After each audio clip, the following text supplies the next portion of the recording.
और फिर नेक्स्ट हमारा जो चैप्टर है वो वैक्सेस का है। वो वैक्सेस बेसिकली हमारी थर्मोप्लास्टिक मटेरियल्स हैं। और थर्मोप्लास्टिक मटेरियल्स का मतलब है कि जब आप इन मटेरियल्स को हीट करते हैं तो ये सॉफ्ट हो जाते हैं, या अगर ज़्यादा हीट करेंगे तो मेल्ट हो जाएंगे। लेकिन अगर आप दोबारा इसको ज़रा कूलर टेम्परेचर पे लाएंगे, या इन केस ऑफ वैक्सेस अगर आप इसको रूम टेम्परेचर पे लाएंगे तो ये वापस सॉलिडिफाई हो जाएंगे। और ये प्रोसेस जो है ये मटेरियल्स रिपीट कर सकते हैं, यानी आप नेक्स्ट टाइम फिर हीट करेंगे तो ये सॉफ्ट हो जाएंगे या मेल्ट हो जाएंगे।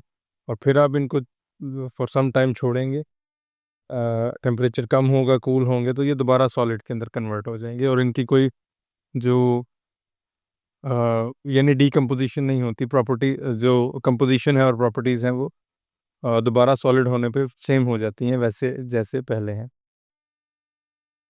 दूसरी इंपॉर्टेंट चीज़ है कि मतलब ये तो आपकी डेफिनेशन हो गई कि ये थर्मोप्लास्टिक मटेरियल्स हैं, नॉर्मली रूम टेम्परेचर पे सॉलिड्स होते हैं लेकिन मेल्ट कर देते हैं without decomposition to form mobile liquids, यानी कि ये फ्लो करने की कैपेसिटी रखते हैं जब आप इनको हीट करते हैं।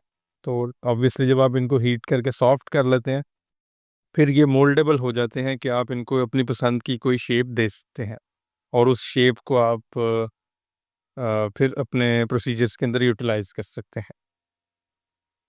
अब इनकी पुअर मैकेनिकल प्रॉपर्टीज़ होती हैं। पुअर मैकेनिकल प्रॉपर्टीज़ का मतलब है कि इनकी स्ट्रेंथ अच्छी नहीं है, इनका फ्रैक्चर रेजिस्टेंस अच्छी नहीं है। यानी जो आपके पास सॉलिड पड़ा होगा रूम टेम्परेचर के ऊपर वैक्स का, वो अगर आप हल्की सी भी बेंडिंग करेंगे तो वो ब्रेक हो जाएगा, इजी टू डिफॉर्म है। और मतलब सारी जो हमने मैकेनिकल प्रॉपर्टीज़ पढ़ी हुई हैं वो इनमें पुअर होती हैं। अब जो मेन पर्पज़ है ना, जो वैक्सेस जिस चीज़ के लिए यूज़ होती हैं डेंटिस्ट्री में, वो ये है कि आपने कोई चीज़ या अप्लायंस मुंह के अंदर लगानी है, इंट्राओरली कोई चीज़ फैब्रिकेट करनी है, तो वो डायरेक्टली फॉर एग्जांपल आपने एक्रिलिक की बनानी है या किसी एलॉय की बनानी है, तो वो डायरेक्टली उस एक्रिलिक या एलॉय की नहीं बनाई जाती। वो पहले उसका वैक्स के अंदर एक पैटर्न बना लेते हैं, यानी वैक्स से उसकी शेप बनाते हैं। फिर उस वैक्स को मतलब पूरी एक टेक्निक है, आप हीट करते हैं और वैक्स जो है मेल्ट होके बाहर निकल जाती है, और जो वैक्स की स्पेस बच जाती है उसके अंदर आप अपना जिस मटेरियल की आपने वो अप्लायंस या चीज़ बनानी है, क्राउन है या जो भी चीज़ है, वो आप उसके अंदर वैक्स की स्पेस के अंदर फ्लो करवा देते हैं। तो इसको कहते हैं लॉस्ट वैक्स टेक्निक। तो वन ऑफ द रिक्वायरमेंट्स जो वैक्सेस की होती हैं वो ये भी हैं कि आपकी जब बर्न या हाई टेम्परेचर पे रखा जाए तो टोटली मेल्ट हो जाए और पीछे कोई रेजिड्यू ना छोड़े, ताकि टोटली आपका जो इवेंचुअली फाइनल चीज़ बननी है वो उस मटेरियल की ही बने, उसमें वैक्स का कोई पार्ट इनकॉर्पोरेटेड ना हो। तो इस टेक्निक को कहते हैं लॉस्ट वैक्स टेक्निक, कि आप पहले जो जो भी चीज़ बनाने लगे हैं, डेंचर है फॉर एग्जांपल, उसका एक पैटर्न आप वैक्स में बनाएंगे और फिर उस वैक्स को बर्न करके या हीट करके जो है वो मेल्ट करवा देंगे, और उस वैक्स की स्पेस के अंदर फिर आप अपना एक्रेलिक फॉर एग्जांपल रखेंगे, पैक कर देंगे, और वो और फाइनल आपकी जो है वो अप्लायंस या डेंचर बन जाएगा। अब दो तरह से इसकी प्रोडक्शन है, पहली है इनडायरेक्ट और दूसरी है डायरेक्ट। इनडायरेक्ट का मतलब ये है कि आपने अ, जो टीथ हैं या आर्चेस हैं उनका एक इम्प्रेशन लिया और उसका आपने एक प्लास्टर में पोर करके एक मॉडल बना लिया।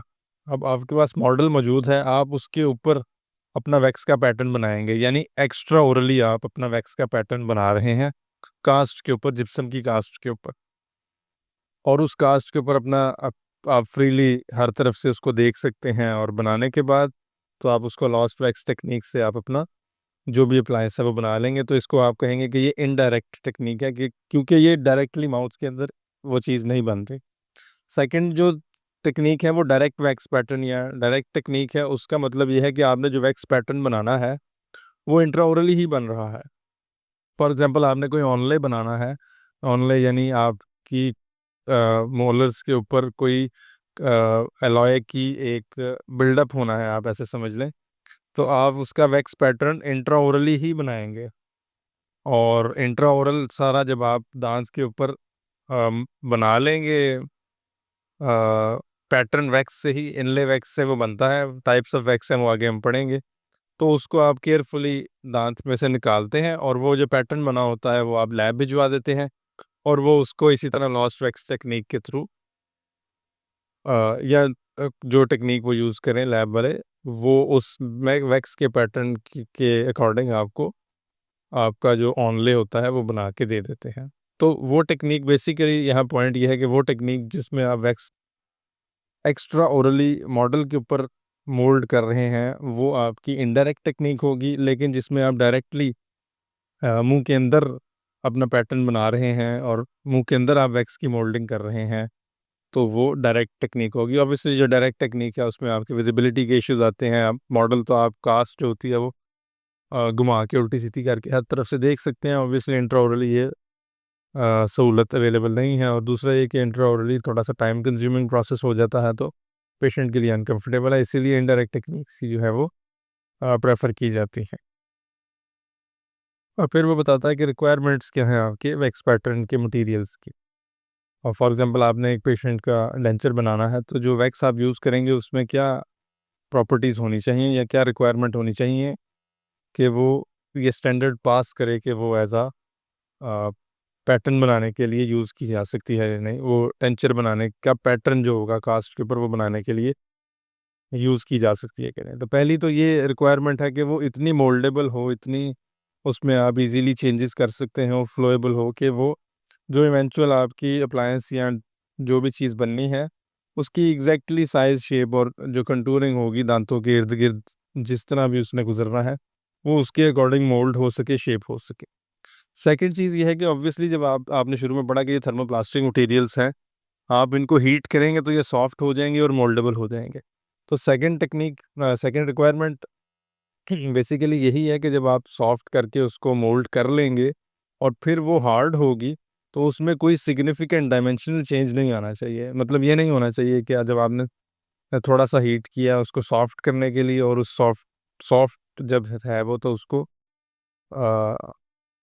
यानी मोल्ड कर लिया है। अब जब वो हीट हो रही है या सॉरी कूल हो रही है हार्ड होने के लिए, तो उसमें ऑब्वियसली वो कंट्रैक्ट करेगी थोड़ी सी, ये तो नेचुरल सी एक चीज़ है। लेकिन इतना सिग्निफिकेंट कंट्रैक्शन नहीं आना चाहिए उसके अंदर कि इवेंचुअली जो जो अप्लायंस बने वो इंट्राओरली फिट ही ना हो। ठीक है, तो उसमें डायमेंशनल चेंज नहीं होना चाहिए। और थर्ड ये है कि जब आपने पैटर्न बना लिया है, तो जैसे हमने लॉस्ट वैक्स टेक्निक पढ़ी है कि वो बर्न करने या मेल्ट करने से टोटली वो जो है वो ख़त्म हो जाए और पीछे उसका कोई रेजिड्यू ना रहे। अब जो वैक्सेस आप डायरेक्ट टेक्निक में यूज़ करेंगे और इनडायरेक्ट टेक्निक में यूज़ करेंगे, उनमें स्लाइट डिफरेंसेस होंगे उनकी प्रॉपर्टीज़ के अंदर। फॉर एग्जांपल हमने देखा कि हमारे मटेरियल को सॉफ्ट होना चाहिए, मोल्डेबल होना चाहिए, थोड़ा सा फ्लो कर रहा होना चाहिए उसकी यानी मोल्डिंग करने के लिए, उसको शेप देने के लिए। तो अब जो मटेरियल आपने इंट्राओरल यूज़ करना है, फॉर एग्जांपल जब डायरेक्ट टेक्निक यूज़ कर रहे होंगे, तो उसका मोल्डिंग टेम्परेचर जो होगा वो जस्ट अबव माउथ टेम्परेचर होना चाहिए। यानी ना इतना कम होना चाहिए कि वो मुंह के बाहर या मुंह के अंदर ऑलरेडी ही सॉफ्ट हो, क्योंकि हम ये चाहते हैं कि जब मोल्ड कर लें तो वो इंट्राओरली हार्ड हो जाए और फिर बाहर निकालें।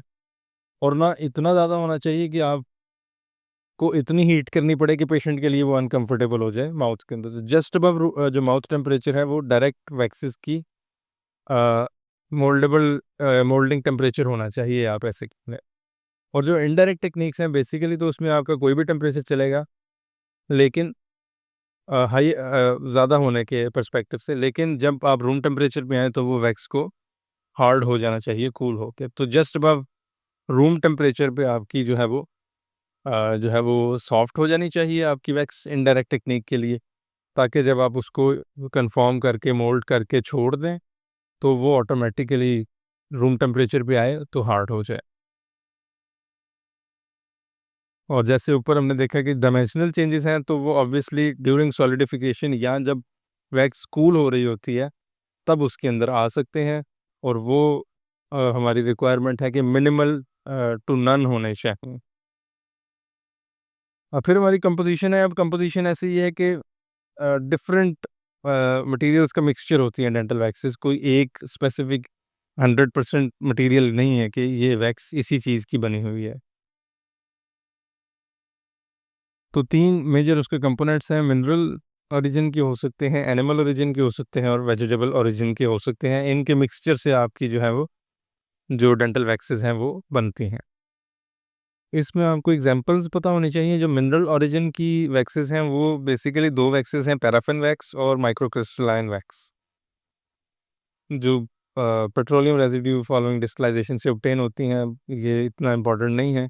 जो पैराफिन वैक्स है वो सॉफ्ट होती है 37 से 55 डिग्रीज की रेंज में और मेल्ट हो जाती है 48 से 70 डिग्रीज की रेंज के अंदर और रूम टेम्परेचर पे ब्रिटल है। जो माइक्रो क्रिस्टलाइन वैक्स है वो मेल्ट करती है 65 टू 90 डिग्रीज की रेंज में। अब कंपैरिजन में देखें कि जो माइक्रो क्रिस्टलाइन वैक्स है वो हायर टेम्परेचर के ऊपर मेल्ट कर रही है as compare to paraffin wax. तो अगर आप पैराफिन वैक्स यूज़ कर रहे हैं और उसका मेल्टिंग टेम्परेचर बढ़ाना चाहते हैं तो उसमें आप माइक्रो क्रिस्टलाइन वैक्स को ऐड कर देंगे। इसी तरह जो एनिमल वैक्स की यानी एनिमल सोर्स की एग्जांपल है वो आपकी बीज वैक्स है, हनीकॉम्ब से मिलती है। इम्पॉर्टेंट चीज़ उसमें ये है कि इसको भी पैराफिन वैक्स के अंदर ऐड किया जा सकता है और ये पैराफिन वैक्स में ऐड करने से उसको लेस ब्रिटल बना देती है। और जो वेजिटेबल ओरिजिन की वैक्सेस हैं वो कार्नोबा और कैंडिलेला है और ये भी मतलब डिफरेंट प्रॉपर्टीज़ को मॉडिफाई करने के लिए उसने लिखा है कि यूज़ होती हैं। इम्पॉर्टेंट चीज़ है कि आपको हर कैटेगरी की एक आधी एग्जांपल आनी आनी चाहिए।